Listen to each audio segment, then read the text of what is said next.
মিটফোর্ডে হত্যার ঘটনায় র্যাব ছায়া তদন্ত করছে বলে জানিয়েছেন র্যাবের মহাপরিচালক একেএম শহীদুর রহমান। এই ঘটনায় এখন পর্যন্ত 5 জনকে গ্রেফতার করেছে আইন শৃঙ্খলা বাহিনী। তাদের মধ্যে 2 জনকে র্যাব এবং 3 জনকে গ্রেফতার করেছে পুলিশ।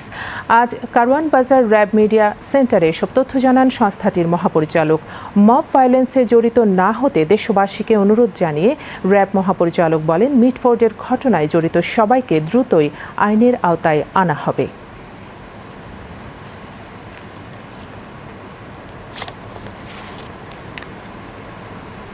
রাজধানীর sir Salimullah medical college Mitford হাসপাতালের সামনে একটি লোমহর্ষক এবং খুব দুর্ধর্ষ একটি হত্যাকাণ্ড সংঘটিত হয়।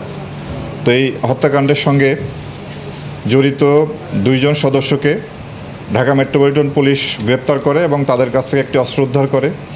এবং গতকালকে আমরা ভিডিও ফুটেজ পর্যালোচনা করে ওই হত্যাকাণ্ডের সঙ্গে সরাসরি সম্পৃক্ত 2 জনকে আমরা গ্রেপ্তার করি। তারা হলো একজন লম্বা মনির আর একজন হলো আলমগীর। আমরা এই অভিযান আমাদের চলমান আছে এবং এর সঙ্গে জড়িত যে সমস্ত আসামি আছে আমরা তদন্তকারী কর্মকর্তার সাথে যোগাযোগ রেখে এর সাথে সম্পৃক্ত যারা আছে তাদের সকলকেই দ্রুত গ্রেপ্তার করে আইনের আওতায় আনব। এই জন্য আমরা দৃঢ় প্রতিজ্ঞ এই ধরনের একটি লোমহর্ষক ঘটনার যাতে কঠিন শাস্তি ব্যবস্থা করা যায় সেজন্য আমরা ব্যবস্থা করব এবং যাতে এই বিচারটি খুব দ্রুততম সময়ে সম্পন্ন করা যায় সেজন্য আমরা সরকারের কাছে আবেদন জানাব। চট্টগ্রামে এক স্বামী তার স্ত্রীকে হত্যা করে 11 টুকরা করে সেই 11 টুকরা তার বাড়িতে রেখে সে পালিয়ে যায়।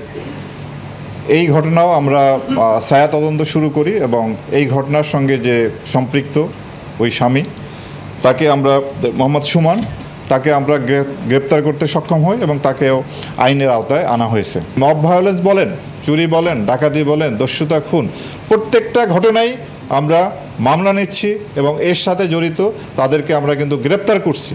কাউকে কিন্তু কোনোভাবে ছাড় দেওয়া হচ্ছে না।